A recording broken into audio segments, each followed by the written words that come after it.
Hello and welcome to the Vegan Luna podcast. I am here with a super special individual. She specializes in health, fitness, yoga, and she also has a couple of vegan kids, which is super cool. And I love vegan kids because it's really proof that anything's possible. I think a lot of people believe that having vegan kids is dangerous, and you see in the news about kids and being sick, and it's so absolutely crazy to me when I see those and you just see what they're eating, and it really drives me up the wall. So we're going to talk about that a lot. That's super fun. But before we get started into that, I have what I call the quick vegan questions. All right, so it's 5 questions that are supposed to be answered relatively quick. But if it's your jam and you have a lot of information on it, you could definitely share more. All right, so are you ready for question number 1? I am. All right, so question number 1. All right, you might have heard this one before. It's one of my favorite ones because I like to hear everyone's different answers. What will it take to get to a vegan world, in your opinion? Well, I do think that things happen like tipping points, and I see huge momentum going towards that tipping point right now. So that's really exciting. I know that we're really far away from it, maybe. Well, I like the idea of one of your last guests with 2026. I like to have like a set number. It does manifest that intention.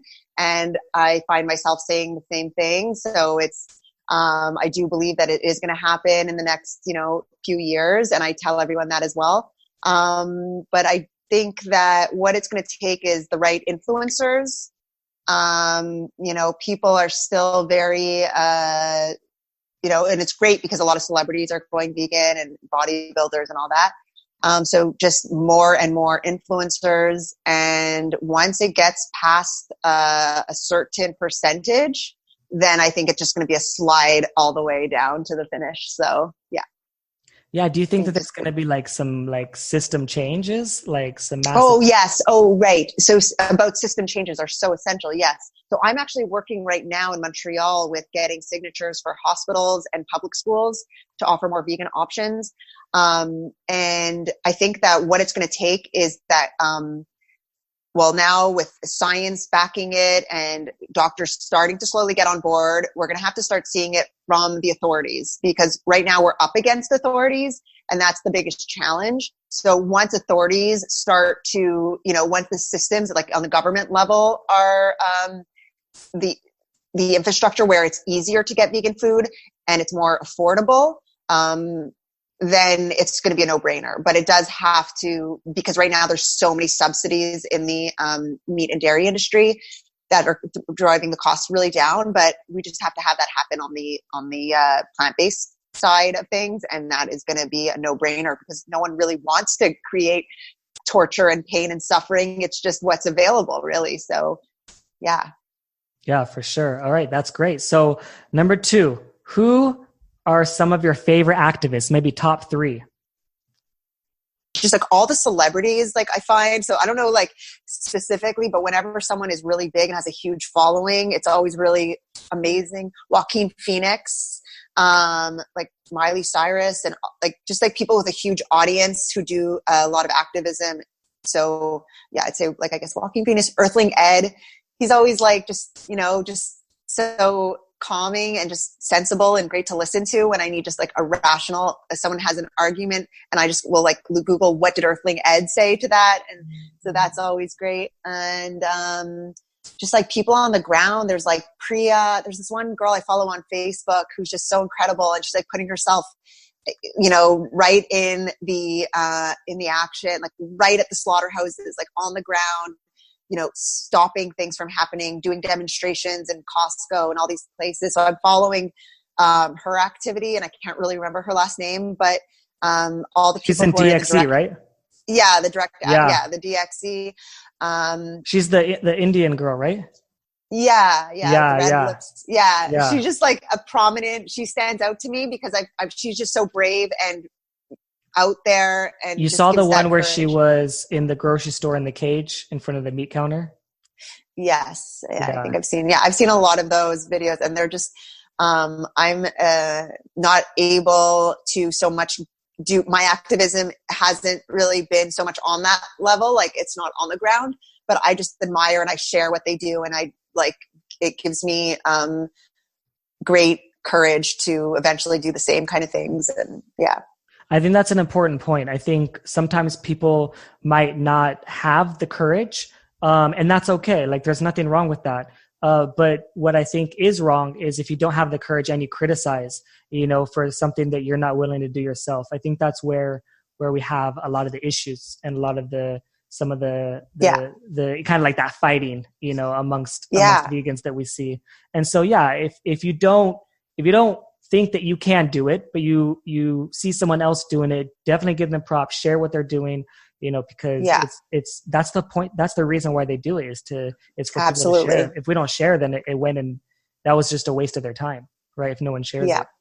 Yeah. All right. Absolutely. So number 3, give us your best tip for dealing with non-vegan family members. Okay. So what I tell people is the most challenging part about going vegan is dealing with non-vegan family members and friends. And that is a work in progress for me personally. So I've gone through a bunch of different stages where when I first went vegan, I kind of thought that that a lot more would come vegan with me because it just, to me, it made so much sense and they saw me able to do it. And I thought that I was going to open the floodgate to all my friends and family, but it didn't quite happen like that. And so it frustrated me over a little bit of time when I noticed that sort of no one was really I was just trying to lead by example and I was seeing, no one was really changing. They were maybe making me a vegan meal, which I appreciated, but I saw that they were still serving themselves and everyone else around me at the table was still eating meat. And the fridge was still full of dairy, all the stuff that I was like, it's not just about me, guys. It's like about like all of us doing this together. And so luckily my husband came on board with me from day one. So that was huge because if I was going up against my own partner in my own home, that would be a whole other issue. So luckily, I had him on my side and we were raising our kids. We decided, they're going to be vegan. And the hardest is dealing with like friends and family. And so I would start to get like confrontational a little bit about it and that would push them away and they would say, you're making me not want to be vegan. And I would get things where like suddenly I'm like, oh my God, it was just, I've heard everything under the sun about, it's all about people, you make it really hard on you. It's like all about your approach. And so over time, I've learned to take different approaches, try different things. And I've noticed what works best is being consistent. So, walking your walk, talking your talk. You just continue, like I continue doing what I do. I post it, even if it's offending people, even if it's bothering people, I just keep posting every day. And over time they just say, okay, well, maybe she's onto something. Like, she's looking better. She's feeling better. The kids aren't sick ever. So just through my example, I think that over time it's starting to work and I'm starting to ease up on the aggression a little bit about it and trying to be really more actually, I'll ask questions and get them to think about it for themselves because ultimately we all come to this journey through ourselves. Like it has to be our own realization and you can't force someone to get there. So I like to, work with now like leading questions and ways of just helping them, supporting them, encouraging them, and trying to stay away from the confrontational. Yeah, for sure. Yeah, that's great. Yeah. All right. So next question. What is your favorite vegan meal? Oh, so many. So my favorite meals, which haven't really changed because I just do kind of vegan. Well, so I love vegan sushi. I love everything about, I've been pretty much raw this summer. So, I've been pretty raw, organic and learning really creative ways of creating meals raw and eating.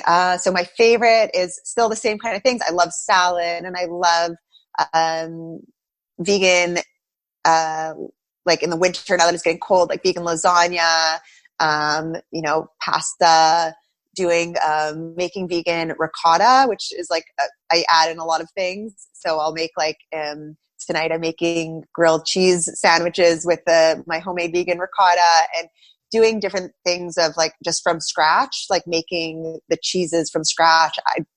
So I've stayed away from kind of like the processed stuff and really gotten into the art of making things from scratch that are just full of incredible ingredients. Yeah. Yeah, I've seen some of your pictures online. I think it was like those smoothie bowls, and like they were so crazy colorful, like they look nice. I was like, those are perfect for Instagram. Yeah, exactly. It's amazing. And that's all natural food coloring. There's nothing unnatural, which it's amazing the colors you find in nature. And yeah, it's all like, those are so good. Yeah.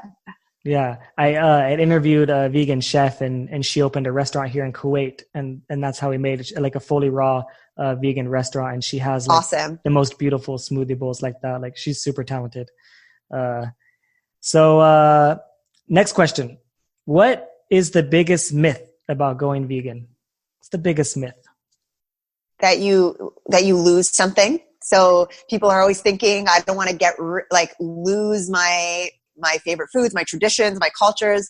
I would say, the biggest myth, that's the biggest myth, because you gain so much in return. So it's so not a loss. It's actually opened me to a whole new appreciation of cooking and preparing food and all these amazing foods that I've gained and ingredients that I've gained.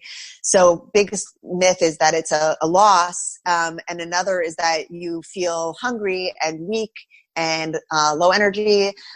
So it's completely the opposite. I find myself so high energy all the time. I don't drink coffee anymore.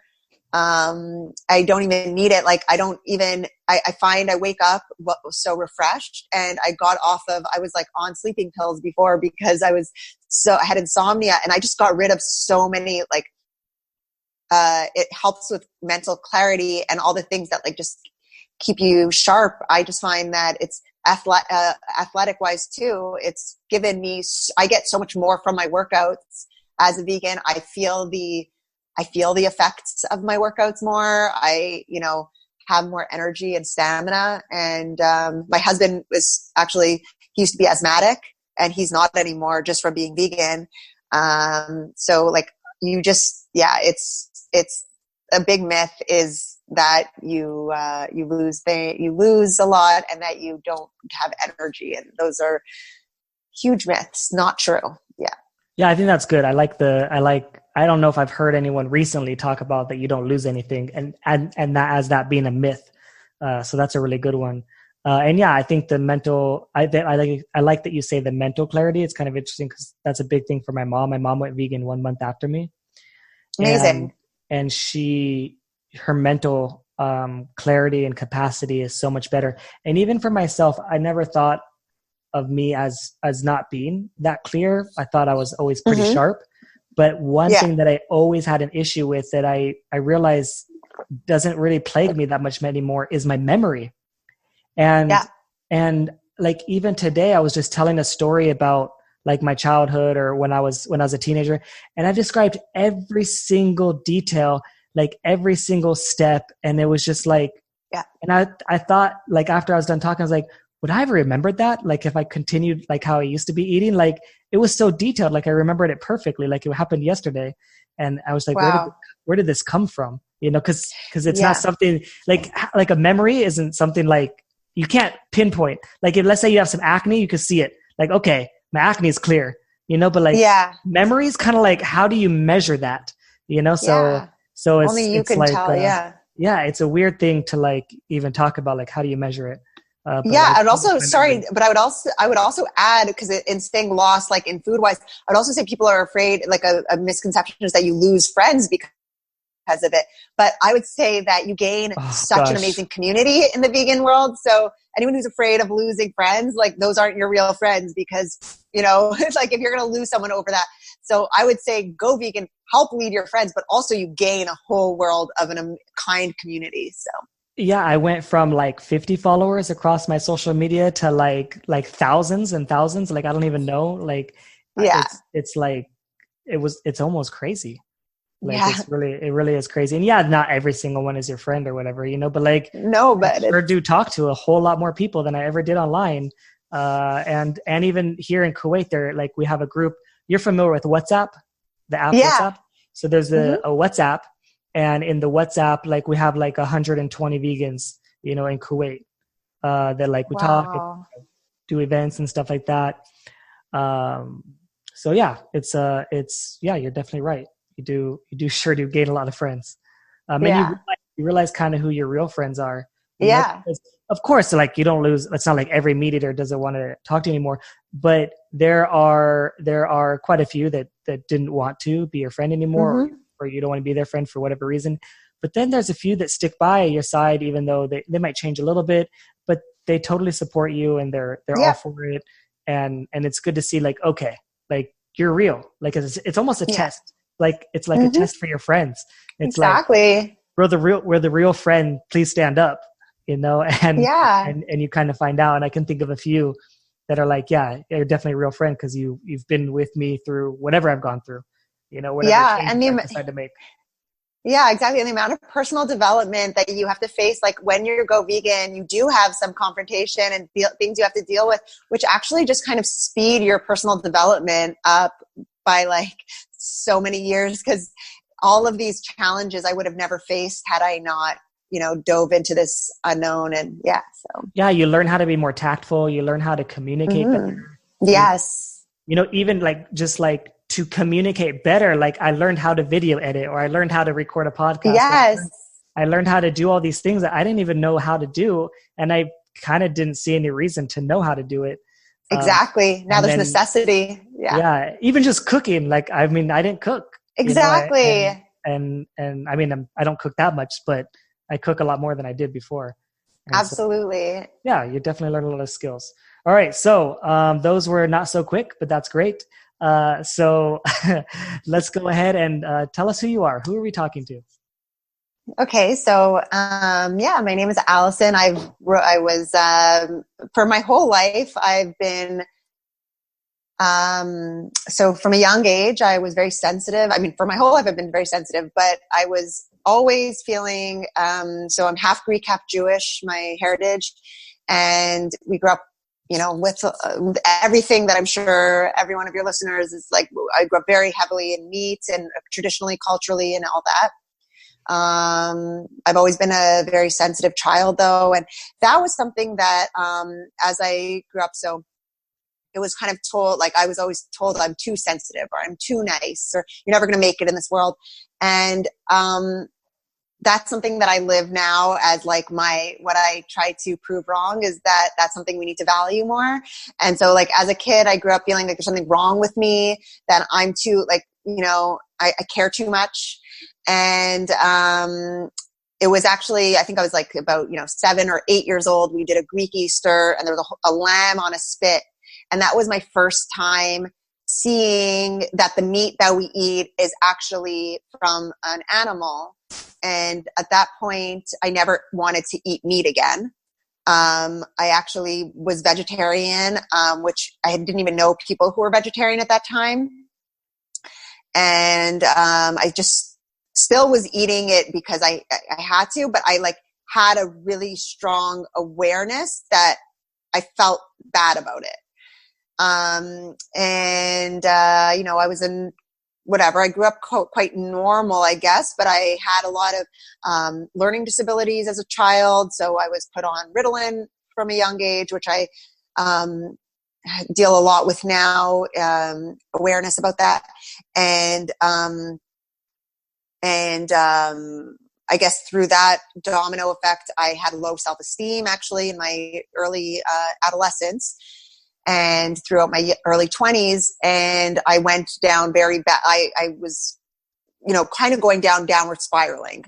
So for many years, I was I think due to my labels that were put on me in academic world, like in the system, that I wasn't, I didn't fit in, and that I wouldn't be successful. And then having certain other issues happen to me, being a woman, and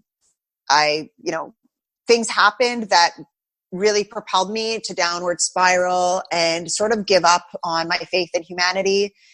And then even when I met my husband now, I was actually, pushing him away because I thought like he's too normal and I'm like damaged, and I just didn't have a good sense of self and like a really good, strong direction. I've always known that I need to do something more, but I didn't have like a really strong direction.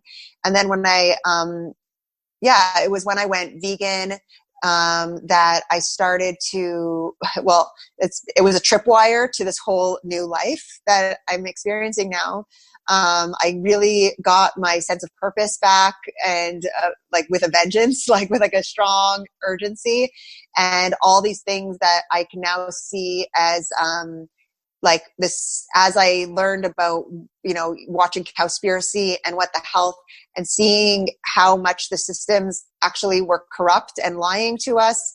A lot of things make sense to me now that I'm passionate about. And I'm a really passionate person. I'm sensitive, and this whole vegan thing just completely aligns with all of my values. And it wasn't until I saw What the Health and Cowspiracy to know that, because originally the only reason stopping me from becoming full vegetarian or vegan at this point, because I didn't really know about veganism at that point, but was that it was that it was necessary for health. And so now it was like completely just, I don't know if I like fully answered that question. I just went off, but this is where I started at, like, that. And this is where I'm at now. Is completely opened my mind and my eyes and my heart to what is right. And I am now living in my truth. So for so many years, I felt I had to fit into a system that was actually not my truth and was destructive. And now I'm in alignment. Yeah, I think that for a lot of us, we go through and I mean, there's very rare, like how many people are like the popular ones and how many people are the ones that everybody likes, and it's always, there's a lot more of us that just don't feel like we fit in, or don't feel like we belong, or feel like there's something wrong, and we need to change and be like everyone else. And it's tough, like the the society and what it brings on us. And when you start to kind of peel back the layers, it really opens up a lot of different things. And like, especially when you, like, let's say What the Health, for example, and you find out, okay, so that industry is connected with this industry, which is connected with this industry. And they're kind of like really working off each other and almost helping each other. And then you're like, well, I always think like, well, if that's a lie, or if that's not true, like what else is not true? And I was even explaining to someone at work today, he was like, he didn't know, because he never really asked. He was just like, why are you vegan? And it was just us. And I kind of explained to him, like, I just said, well, vegan just really means like, you don't want to hurt any animals. And so I try to explain it very, very simply now. I used to be like crazy complicated, but now I just want to make it as simple as possible. Yeah. Because most of the time I'm not looking for like a back and forth long conversation. So it was just like, I just really don't want to hurt animals. And if there's food or clothing or something that hurts them, I don't want to pay for that. And and then I just said something simply like, well, I watched what happened, and it was very painful. They looked like they were in a lot of pain and they were suffering. I watched how they were killed. And then I noticed that on the commercials and on the labels, it was something totally different. So I was like, something doesn't make sense. Like they are treated we're told that they're living a happy life and they love it and they enjoy it. But when I watch actually what happens, it's not the case. And I said, in the US, it's illegal. So I said, you can't even film like you can't even take pictures of the animals, and like the pictures and the videos that are there was obtained illegally. And so I said, if that's not true, like what else? And then I just started learning a lot more. That was like, even though that seems long, that was very simple, and it's not something that you are likely to have an argument for, because those are just simple truths. Like if someone were to say like whatever, like, oh well, meat causes cancer or whatever, and if they know a little bit about nutrition, they might be like, I read this study and this, and then it's kind of done. It's just like you're done. Like there's not much you can come back from there. So the point is that certain people aren't even adept to that. They don't even know what vegan means. And I think sometimes a simple explanation of just at least what it means is usually the first step. Yeah. Sometimes that helps a lot. But yeah, definitely. So the point of that was that it opened up a lot more truths that I didn't understand, like you said, for What the Health. Yeah. So before that, for you, what would you say is something that led you to veganism? Like, what was your journey to get there? You shared a little bit about it, but maybe you can share some more details, like kind of like the steps. Yeah. Okay. So actually, so critical thing was, well, like I said, I'd been vegetarian on and off, but really due to social pressures and the taste of meat, of course, because I liked the taste, a lot of people did. So I just, gave in and everything. But it was, so my husband and I watched What the Health, and Cowspiracy first and then What the Health. And both of those together, we watched them like within a week or something, or really close together. It was like right when What the Health came out, and we watched Cowspiracy just before. And we decided to just do I challenged my husband, because my husband was really far from there. He didn't really have that. Before that, I was the one who was more vegetarian, and he had no concern about that. Even though he's such a kind soul, he just didn't really equate all these things. So when we watched What the Health, I challenged him to 30 days of a vegan diet, just for fun, just to see. And those 30 days went really well, and we did it. And actually, so before then, I found out my daughter, that I was still breastfeeding at the time, so she was 5 months old. We noticed she would have a bad reaction every time I had anything dairy. So I had already given up dairy before then. So that was, like, to me, kind of the hardest thing to give up to be vegan was cheese, because like so many people, but cheese, and that was sort of that forced me. So that was a blessing that she was dairy intolerant. So it made going vegan a lot easier for myself. And for my husband, when I started, when we did this challenge, I researched recipes, and I researched how to do it right. And I made really good food for a month, and we felt amazing, and we didn't want to go back. So it was really just, given that it wasn't this whole life change, it was such a doable, 30 days. It made it really, I think that's the way the way I tell everyone to do it is you just watch What the Health. And I tell on purpose, actually, because a lot of people have seen slaughter videos. A lot of people have been exposed to the horrors that happen. But it's until people by nature are quite selfish, and it's until they see that this actually is impacting their health negatively, that's when they're going to make the decision. And I don't think that's a bad thing that people are doing it for health reasons. So some people are saying, oh, it's as if there is that infighting where you're doing it for health or you're doing it for the animals. And I don't see that as those are not divisive. To me, that's all one. And when we care about ourselves, we do start to feel more compassion to caring about the world that we live in and other beings that around us. It's when we don't care about ourselves that we have that lack of compassion and connection to the world around us. So I did start for that reason. And it was originally because I also, like I said, felt so bad for the animals. And then it all just, it was a Pandora's box. So it was like, just, I think that's like a tripwire. Vegan is a tripwire. We were just replacing our meat meals basically with meat alternatives. And as we got more and more into veganism and research, we started to do it more in a healthy way and started to live more optimally and, all of that, and learning more and more about all the different industries that are actually I didn't know money wasn't vegan, and I didn't know, all the things that you learn when you're vegan. And so even fruit and vegetables I do it because it's for ethical reasons. And when you go to the grocery store, when you look up certain brands like Driscoll's and Dole, and you see the unethical practices of how they treat the earth and their employees, that to me isn't vegan. So I actually I sort of use kind now as my umbrella of everything. I live kindly instead of, not necessarily that I live plant-based or that I live vegan. I mean, it is all vegan and it is all plant-based, but I like to say it as kind because to me, veganism is really a kind movement, and it's about ethics and also how we treat our fellow humans and the earth.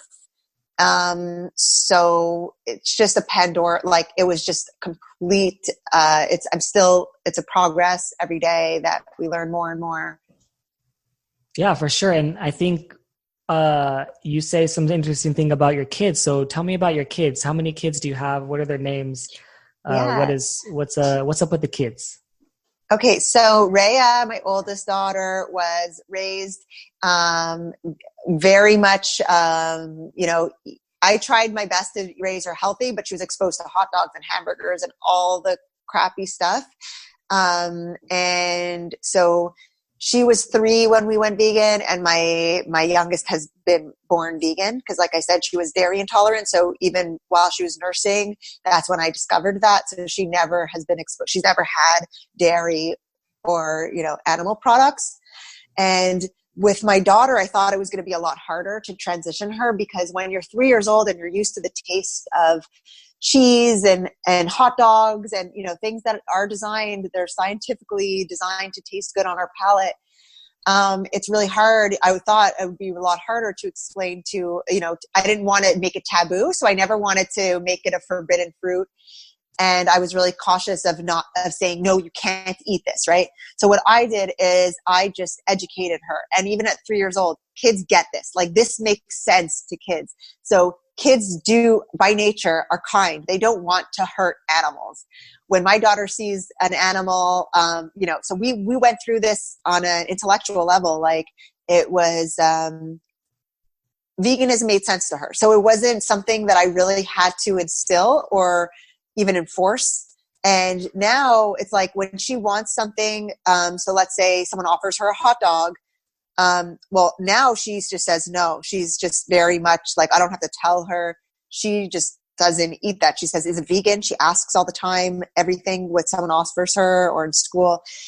But all I had to do was show her a video of how hot dogs are made. And that shows for a kid, that just makes perfect sense. They don't want to eat that. So it was a nice journey with getting my daughter on board.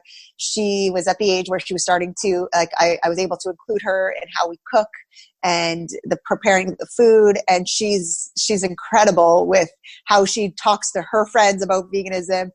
When she goes to a friend's house, the parents will laugh, and they'll tell me everything she asked, is it vegan? Is it vegan? And I'm like, great, that's amazing.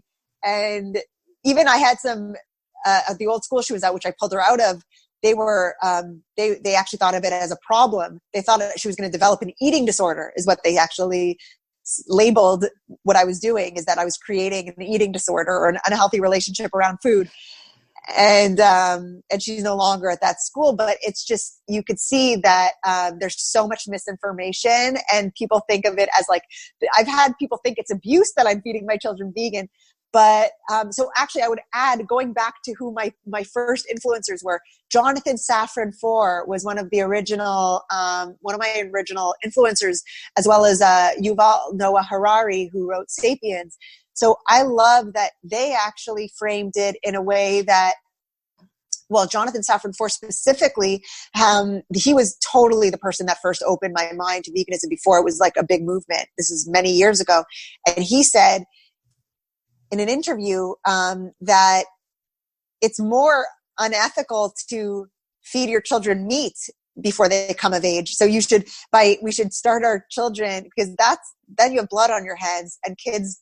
And like, I feel like upset that I went through all these years of my life contributing to these horrors and being part of this. I feel like lied to by the whole system and upset about it. It's so much better to start your children normal, like vegan and not causing harm. And then if they want to become sociopaths later, they can choose to do so, I guess. But it's way more ethical to start your children in a vegan diet. So I have many stories about that. But my kids are very healthy. They never get sick. It's incredible. Like, we've gone a whole year. We went through all last winter. I documented since last October. So we're almost now at exactly a year that we have not been sick. Like, the kids are surrounded in their daycares with all kinds of sick kids and they don't get it. And it's because of their diet. So yeah, all these things that people think are normal, that kids are always sick all the time, that kids get the flu all the time, all these things. It's like, these are very preventable things that actually when you eat plants, you're really preventing a lot of those things. So what are some things that your kids eat? What's a typical kid diet? Okay, so every morning they have oatmeal. They have their green juice. My kids love their green juice, and they have lunch. I pack them. What's in the green juice?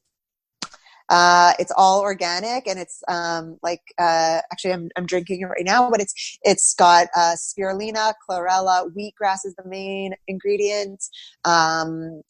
Then it's got a few grains that are gluten-free, like quinoa, millet, amaranth. It's got rice bran solubles and broccoli sprout, kale. 14 ingredients of all just organic superfoods, and it tastes delicious. So we have a flavor, actually flavored one for them. That's appleberry. So it's just flavored with fruit, with apples and berries. And they have it with their vanilla almond milk, which makes it just taste like a creamy, to my kids, it's like their chocolate milk powder. So I put it in their milk, and it's delicious. We have, normal, like they eat sandwiches, so my kids will have, my daughter loves everything. She loves chickpeas with lemon juice on them. That's like one of her favorite snacks. She loves, steamed, rapini and like steamed dandelion, steamed, all these leafy greens that she loves with lemon juice. She'll totally choose healthy over like junk food. My kids, it's just a palate thing, right? So when kids are raised on unhealthy food, they're just going to crave the unhealthy food. And it wasn't overnight that I had to break that habit, because she was, like I said, exposed to all the crap, and she still is, like, she's exposed to it all. But it was just a work in progress, just, getting her to prepare food with me and eat more fruit and vegetables, and going to the farmers markets, and, just she loves all of that. So she eats salads. She eats, we make everything veganized. Basically anything you could think of that, all our creature comforts. We even do chicken wings that are veganized. We have shiitake based meat that we put with the wood stick, and we have shepherd's pie and lasagna and pasta and, all just pizza and burgers. Pizza, burgers, everything, hot dogs. So everything that are the creature comfort things that kids usually like, we just have in vegan. And they're exactly. So I have a list of 12 recipes that my family loves that are like under $10. So I could share that with you after, and we can share it. But a lot of people ask me, is it more expensive, and how do you get your kids to eat it? And it's all about, the internet is amazing for that. You can look up any recipe, how to veganize it. And I just encourage people to know that you're exposed to vegan ways of life and vegan blogs and vegan Instagram. You get really inspired. Yeah. And I think it's interesting when you say about educating them, and you say how you show them how hot dogs are made. Like, what does that really mean? What does it mean, like how hot dogs are made? Like when you say From you show like that? this, yeah, I showed them. So from A to Z, like I showed them the pigs, how they're treated in the farms, in the factory farms, that's where everyone is getting their hot dogs from. And then I show them when the process. So I show them actually what parts of the pig are used in the hot dogs. And then we watched an amazing video that is so horrific, but it's amazing to turn anyone off of hot dogs. It just shows the hot dog in like the actual facility, like, you know, the machinery and just what goes into it, all the unnatural things that also go into it, but just like the waste, basically. It's just like all the disgusting things. When I tell my kids, like, do you want to be eating, you know, like pig eyeballs and brains and guts? You know, it's like, no. So it's really clear for them. And some people think like, oh, you're abusing them by exposing them to that, but it's more abusive to keep them in the dark about that. Actually, to feed someone something blindly that is actually, they wouldn't want to if they knew better, then I think that's abuse. So yeah.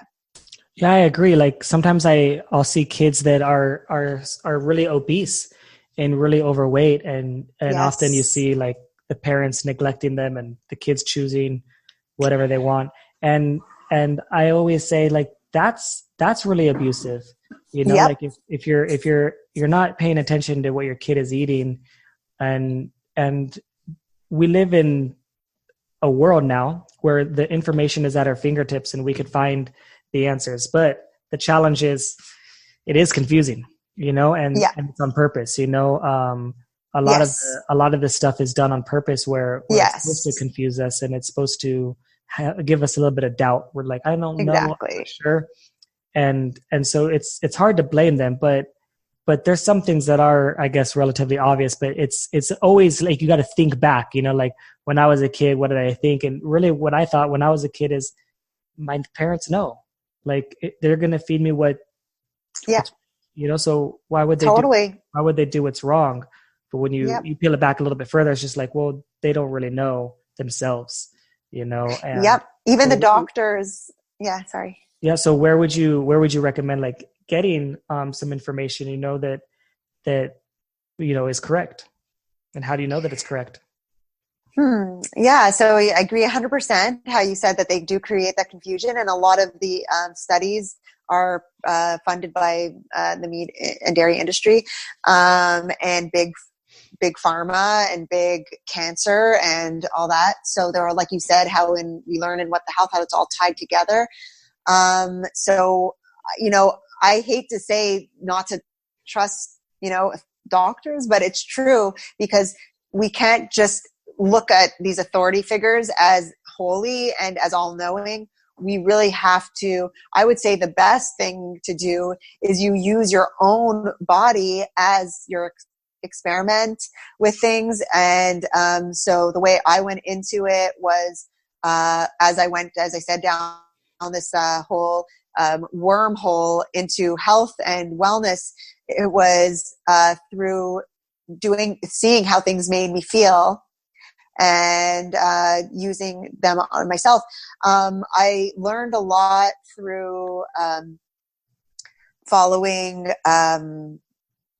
so I read the China study. That was an amazing study that is very, like, so simple, and it just follows different cultures that ate meat and dairy and ones that didn't, and the different diseases associated with, like, that correlate with those regions, which is really fascinating. I like proof that's in the, you know, that's practical. So it's not when I see with my own two eyes vegans who are thriving and looking amazing and healthy, then I know that all of these propaganda to say that vegan is not healthy is just inaccurate.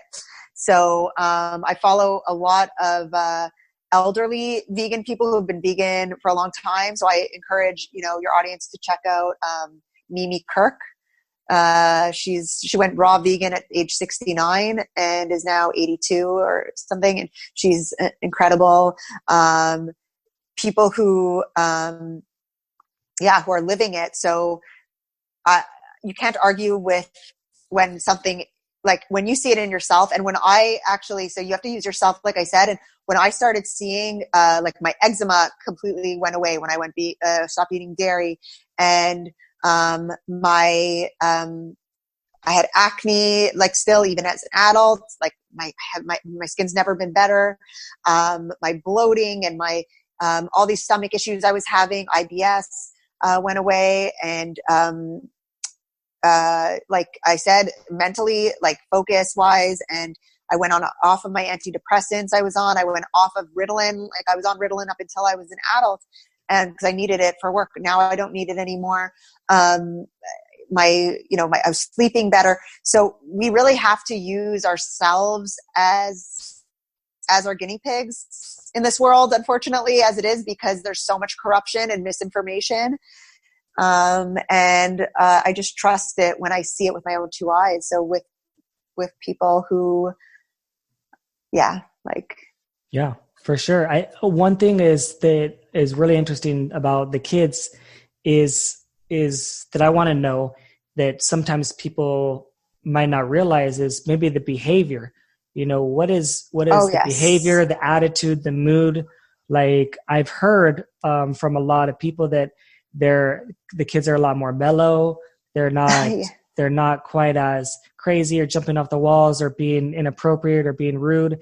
And when I look at like typical kids, and I think like you might be drinking some soda or having, the high fat foods, and people know like, okay, you give some kid candy and he's going to bounce off the walls. Cause like, it kind of seems like instantaneous. Right. Yeah. But now the reverse, because I don't think a lot of people know that many vegan kids, just in general. Right. Yeah. So what would you say to that? And what do you notice? Okay. So I have a great example. At the beginning of the school year last year, or 2 years ago, when she started kindergarten, the teacher said, had a meeting with me at the beginning of the year and said, Rhea, isn't focusing. It doesn't seem like she's paying attention. When I tell her to do something, I have to repeat it many times. She's easily distracted. And all of these things really triggered me, because it was exactly what, I remember hearing from what the teachers would say to my parents. So I was concerned that she was developed, like that she had ADD, like I had. And which, by the way, going back, I'll say is like I had, didn't realize was diet, right? So I was put on a pill for Ritalin, for ADD, but they didn't just question my diet. When she went vegan, so within that year, actually was when she started actually, so we were vegan that year already, but it was when I started to actually, introduce really healthy food. So making sure that not only was it just kind of like the vegan alternatives, like the meat alternatives and stuff, like she was eating like I said, her green juice. So that's when we started it. It was the October of that school year. And when by the end of the school year, I hadn't heard anything from the teacher. And at the end of the school year, I said, so Madame Sandra, you didn't tell me, how's her behavior been? And she said, oh, I can't complain. Like, it's been incredible. She's a new kid. I don't know what's different. She's focusing. She's paying attention. She's all of these things. And I was like, it was really like night and day. And she said it. And I noticed the behavior in my children as well. Like they used to be off the walls at night.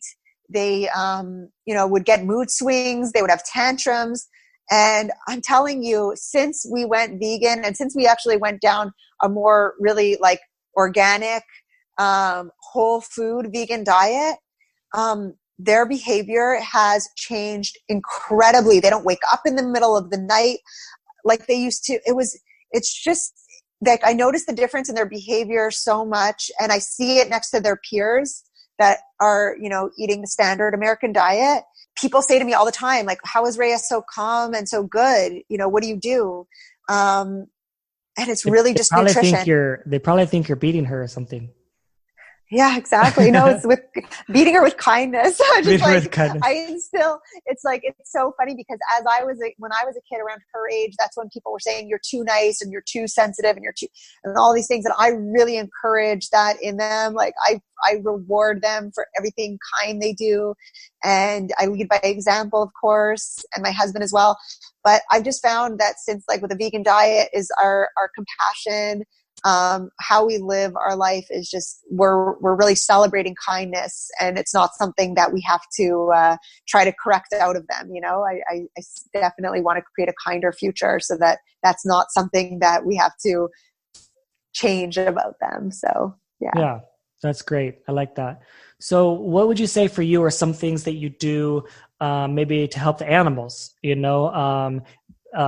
in any way? What are kind of like your ways of activism? Like, what's your style? Everyone has their own kind of style. Yeah. So for now, a lot of it is social media, awareness. Of course, raising vegan kids is doing a great thing for the world because they're the future and they're influencing their peers as well. We don't, maybe a few years ago, before I was more aware, maybe we would have bought a dog, but now we're going to only adopt, of course, and we're waiting for the right one to come into our life. But it's right now, just being vegan and getting other people to become vegan. I'm right now in a business that I help people transition to vegan diet, and I also help vegans thrive in the vegan diet. So I really think that it's helping people stay vegan, because the worst thing you can do in the vegan movement is transition someone to vegan and they're not living healthy and then they go back. So nutrition is my power tool that I use to help people stay vegan and thrive on vegan and look and represent, you want to be an example for the vegan movement to help attract people to it. So it's helping people stay healthy and not go back, and really just spreading the vegan movement. So for the animals directly, I do think that just as a vegan myself, we know that we're, saving a certain amount of animals every year, which is an amazing thing. And raising a vegan family is amplified that, times 4 now. And then however many people we're influencing as well. And making choices that are not impacting animals. So when we, not just in the food we eat, but we're very mindful of we don't go to zoos, we don't go to, we don't fund anything. I don't put my money towards anything and I do research on everything now. So I do the backstories on everything, where before I would have, been like less, what I don't know can't hurt me. Now I want to know who is even where I get everything from. I like to research companies more and see that their impact on, wildlife, environment, and animal use in any way in their companies and stuff like that. So try not to support anything that is even grocery stores and restaurants that serve meat. I do try to avoid. I don't like to shop in regular traditional grocery stores as much as possible. So I get things from farms, organic farms, and vegan farms and vegan companies, and I support vegan companies wherever possible. Yeah. So do you want to tell me more about your business and how that connects to veganism? Yeah. So I was a customer for a while with this vegan farm. It's a farm to family company based in California, and it's hundreds of miles away from anywhere where they've ever sprayed. Founded by Ann Wigmore, who's the mother of wheatgrass. So this farm was organic before it was really people knew about organic, and it was helping people. It was healing people through wheatgrass before this was even widespread. And so I was a customer of theirs, and then I learned about their partnership program. So I partnered with them because I was already sharing about this anyways with everyone. And then I learned that there was an affiliate a partnership program with them. So that was a no-brainer for me. I partnered, and I was working in social media, and I was working in fashion before this. Which to me so in fashion, it was just not sustainable. Like the traditional methods of fashion are not that's not vegan to me. And so I went more into, I like to still do it for myself, but I'm not in the industry of it. And then after I was working in another industry that was a lighting company, I was doing their social media, and it wasn't aligning with my values. So actually, when I aligned with this farm and was able to create enough income just by sharing, which was already what I was doing, I was able to kind of quit both of those jobs and that I didn't align with originally, and really just focus on this, which I'm helping people now transition to a vegan diet the right way. I'm able to get them affordable prices for their superfoods like wheatgrass and tart cherry juice and all of that stuff. Which has helped us tremendously. Also gut cleanses, which they specialize in. They're like in the lead of the whole gut health, this whole gut health movement. So I started researching this a few years ago, and that's how also I was able to get off of antidepressants, and all of that was just, it's not just through the vegan movement, it's doing it right. So it's like using organic as much as possible, and having phytonutrition and, epigenetics, which I'm studying now, to optimize our health. So I'm working with scientists and doctors now to help transition people who have all kinds of even illnesses that they were born with sometimes, or that they developed through diet. I'm helping them heal and getting them really plant-based. So I get them on a green juice that they take every day. I make it so that it's easy, because for a lot of people, they don't have a juicer. They don't have access to organic produce, especially in climates like Montreal, Canada, or anywhere in the north. So I'm helping people have access to their greens and their superfoods and gut health protocols and all these different other health protocols. So that's what I do now. Is I can't even call it a job. I'm on I work predominantly on social media. I share health information. I share vegan information, and I can somehow, it's mind blowing, but I can monetize that. It's not even something, it's a win-win, because it's what people are already looking for.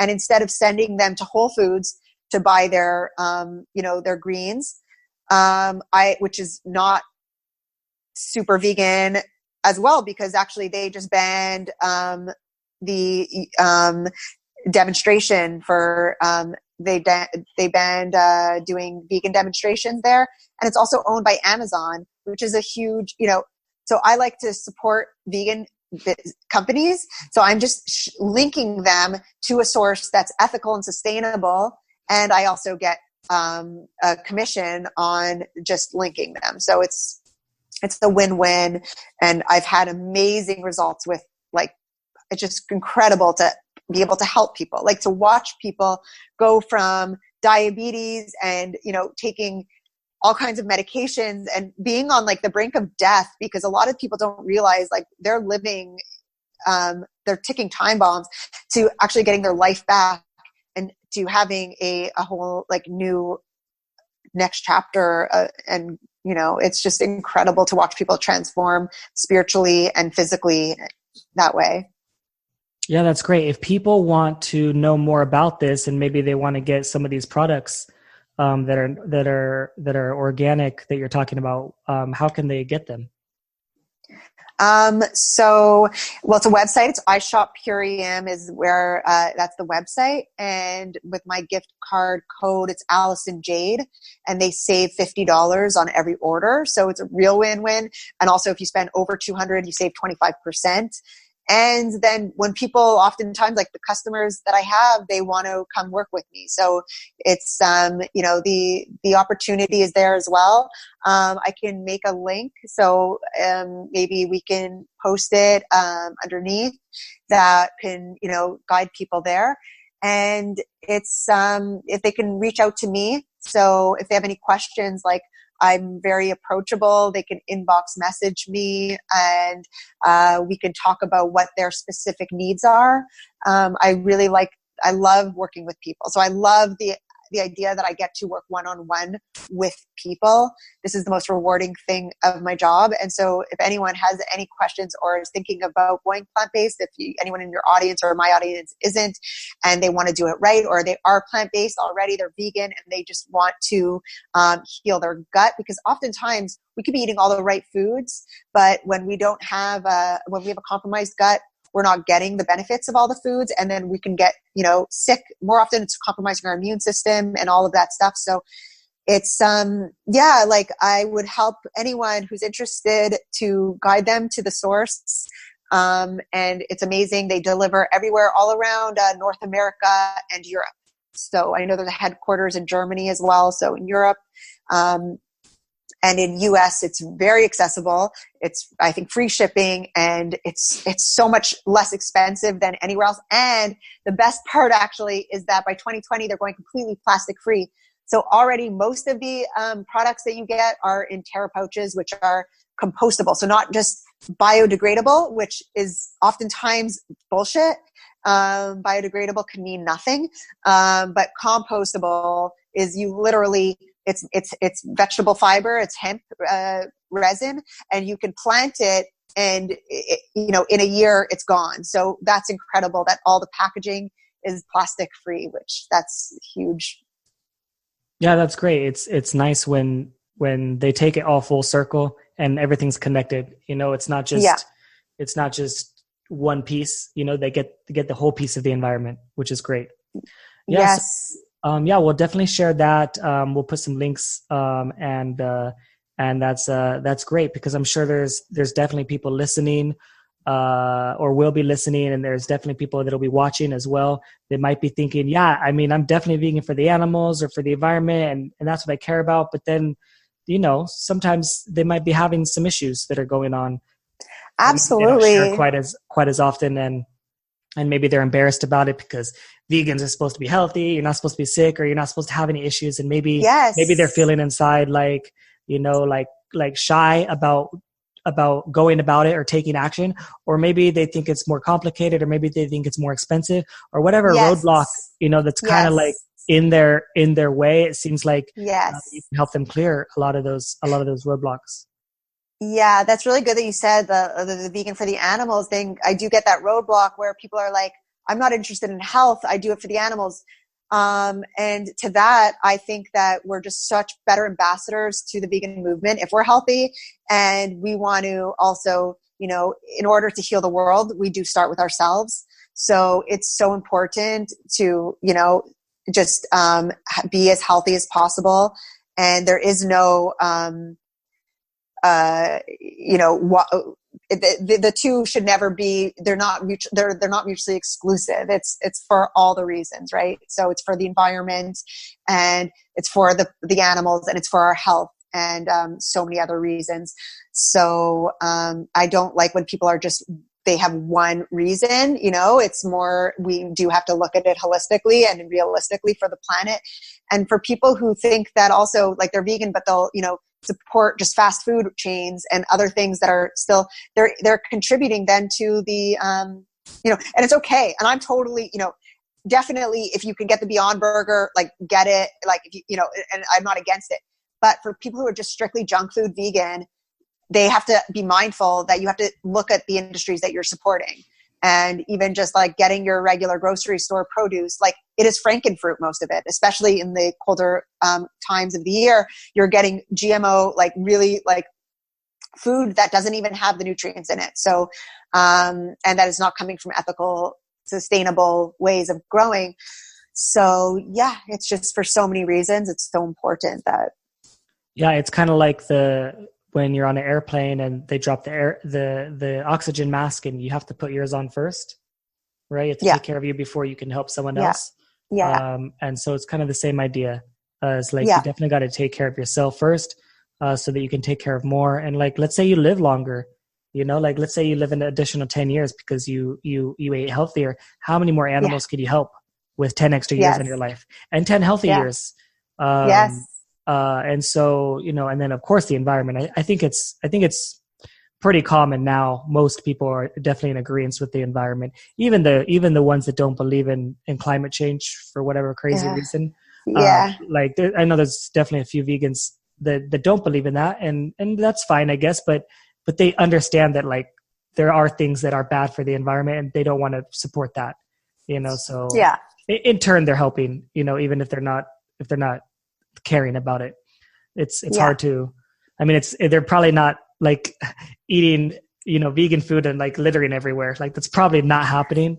No. So they're definitely for the most part doing a good job, even if they're not trying with that one. But health is definitely one thing that you got to learn because I was saying this the other day when I was talking to someone about health. The very first time I actually had any official training or learning on health was my like first college class or one of my first college courses. So you're talking about you're 18 or 19 years old before you actually learn a single thing about nutrition. I know. So how many years went by? Fuck, it's crazy. Of the way you're eating, your habits are so ingrained and so instilled that I actually took that class as like, I don't remember why I took the class specifically, but taking the class and learning about the nutrition, I don't remember a single thing because it was a joke to me. It was like, I didn't care. And it was just like I didn't care at all. And it probably was a joke because what they were teaching was also government regulated, the food pyramid, which is also now it is kind of a joke. So you probably were right to not really. But that was probably a lot better than what I was eating. For sure. Well, in my high school, there was like vending machine and I went to like a really good school and everything. It was a vending machine with like chocolate bars and Doritos and just soft drinks in it, right? And I was eating that every single day. I remember having a chocolate bar, Doritos, and soft drink every day. And then wondering, they put me on Accutane because I had acne, and they put me on Ritalin because I had learning disabilities. But really, they weren't looking at what I was eating, like what kids are eating, which contributes so much to it. So yeah. And talk crazy about when you think back. Like when you just think back, you're like, why did that happen? You're like, now I know why it happened. Yeah. Yeah. Eating a muffin. I remember eating like Costco muffins for breakfast every morning, which are actually cake. So I was eating cake for breakfast. Like that's how I was starting my day, I remember that I think it was my aunt at the time gave me some Starbucks coffee when I was young. And I got addicted to the Starbucks coffee like in middle school. And I couldn't really get it because my parents didn't give it to me, but I still remembered. And when I could finally drive at 16, I was very poor, so I would get very little amount of money, like maybe $1 or $2, and that was enough for like a bean and cheese burrito or something like that. Like that's all I ate. But I actually was so addicted to the coffee that I would save my money and just not eat and just buy one coffee because it was like $4. So that was like $2. So like every other day I would have a coffee and not eat at school, or like I would actually ask people for money, like get a couple of dollars. And then that was my diet. It was like coffee and bean and cheese burritos, and sometimes no food and just coffee. And it was definitely like a coffee with lots of milk and lots of whipped sugar, lots of sugar, of course, and it's just, I'm thankful that I didn't get addicted to coffee like later, like as I grew up, but that was a phase. That was like probably at least a year of that diet. So much caffeine in kids. Like it's all marketed to kids. And, that's the hardest part as a mom is what's marketed to our children. And I'm exposed to it all the time. And it's definitely the hardest part is just how much these companies pour billions of dollars into marketing to our children, this kind of stuff. And that's something that we have to change. And that's going to be what is going to, I think one of the things when you ask how are we going to tip it, it's going to be what's marketed to our children. And that'll shift the tide real quick. And I always look at it, depending on the subsidies and where you live, is oftentimes if you look at any business, and when a business is declining in sales, like last year the U.S. Dairy lost 1.1 billion in sales. Yeah, but there's a lot of things within the subsidies and the farm bill that they actually didn't lose out on money. So that's a confusing part for a lot of people. I have a whole podcast episode. You can see number 15, where we talk about the subsidies and how, how it's connected. But what I was going to say is in a traditional place, like maybe Canada's a little bit different, but most places is a business will lose some money. And one of the first things that they cut is the marketing. Right? Because that's so expensive. So if you aren't making money and you're losing money, your marketing dollars are going to go down. And so I think that that's where it's going to shift a little bit, is where your marketing of the meat and dairy is down, but the marketing for the plant-based is obviously going to go up as they get more money. And that could be one huge shift is with the marketing dollars. And that could happen hopefully pretty soon. I'm actually part of a movement called the Million Mom Movement, which is also aiming to raise vegan children. So it's like a big collective. There is over 1 million moms in the movement now, I'm pretty sure. And I think so. I may be wrong, but they're close. The goal is to get to 1 million. Yeah. And that's going to change, because when you think about it, it's really does change the next generation. We have to be pouring that into and it changes with creating, getting moms to go vegan, because moms in the household are what influences what the children eat the most. So, and the husband. And the husband, of course. And the husbands are definitely welcome in the Million Mom Movement, but they aim it around moms, because moms do have, especially in the early ages, they are more, it's like through studies, they show that it's, it's what the mom feeds. So no matter what's going on, kind of like in the social structure of the household, it's moms are the ones who are usually, and now it's changing. That's amazing. My husband cooks, he's cooking dinner right now, but it's just that moms are the ones usually feeding their children and influencing what the family eats and influencing their husbands as well. So it's like starting with, I like that this movement is really just about educating moms to feed their children, how to feed vegan, how to raise vegan children. So that's another thing that if there's any moms out there listening, they can join this movement, and it's just an amazing community. Yeah, that's cool. So is there anything else that maybe you want to share that we didn't cover that you just want people not to forget? Or is there something that we talked about that you really want to reiterate that's just the most important thing? Yeah. Well, I just want to say, so I work right now with geneticists who study this on a molecular, cellular level, that we can prolong life with going vegan. We can extend, like you said, extend our life for a year, 10 years, even more. And this is all proven. And so it's for anyone who, it's so important that we are the representation of this movement, that we take care of ourselves, that we support each other. I love what comes out of the vegan community, how much support and kindness, and how we are all sharing our recipes and helping each other and supporting each other. So that's something that I just going forward, I want to focus on being, it's what I, pour my heart into is on social media. So if anyone wants to follow me, every day I post recipes. And I'm there for anyone to reach out for any questions, and just to support each other to, live our healthiest, be our best selves, and do the best we can with what we know. And when we know more, do better. So as long as we're always thank you so much. Your podcast is incredible. I've been listening now this week, and I'm going to be listening to all of them. They're really informative, and you have great guests. So thank you so much for having me on. I'm so grateful for that.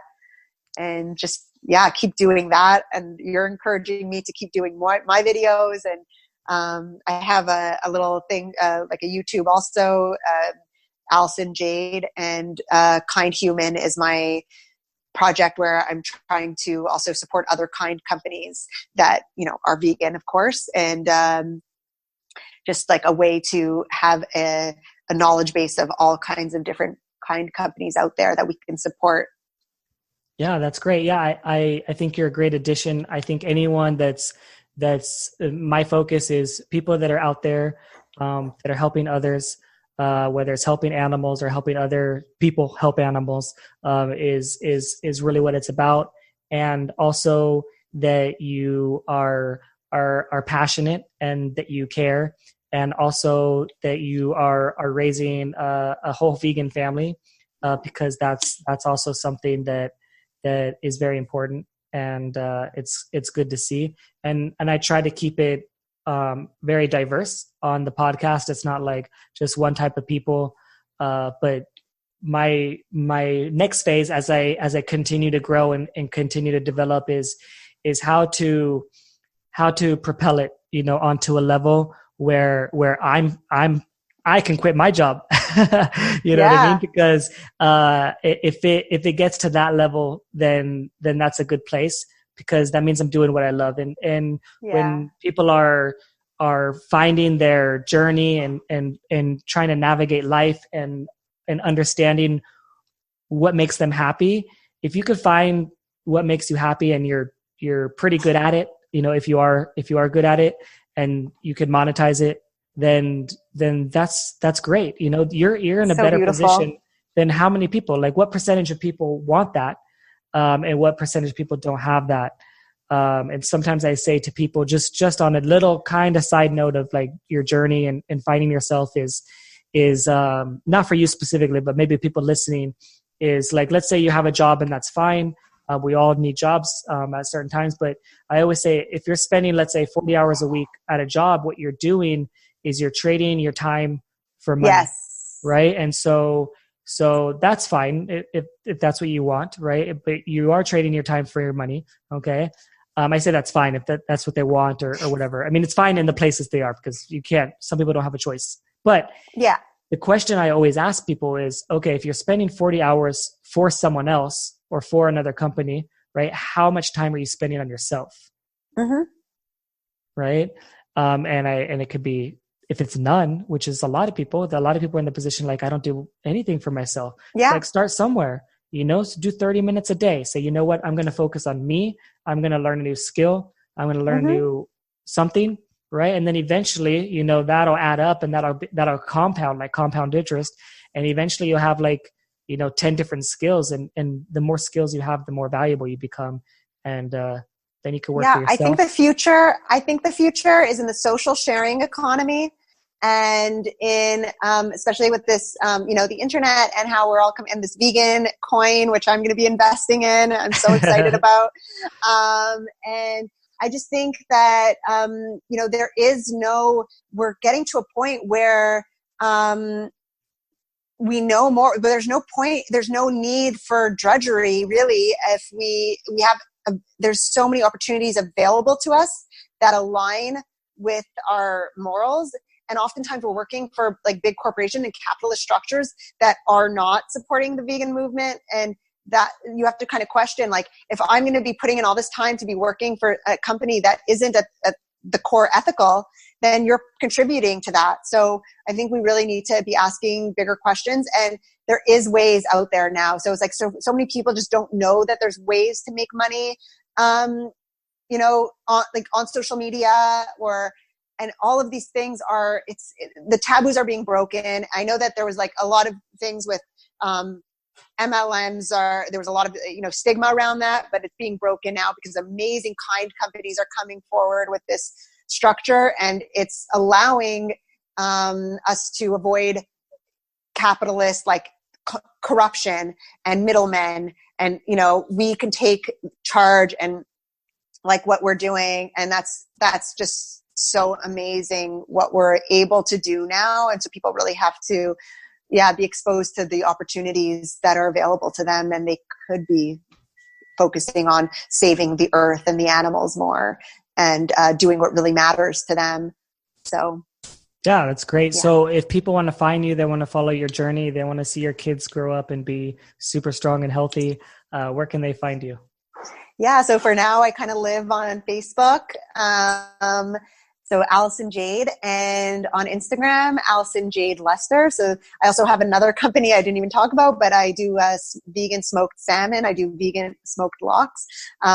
It's a big thing in like the Jewish, bagel lox and cream cheese. So I do smoked carrots, and I have one called Faux Lox, which is my company there.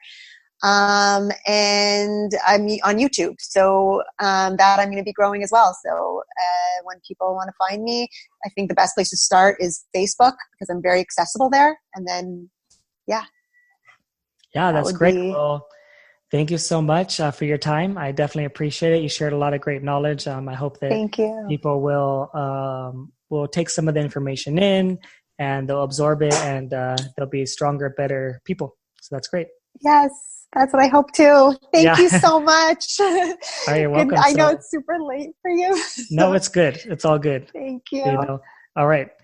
So take care, and I'll be talking to you soon. Bye. All right. Bye. Peace. Peace.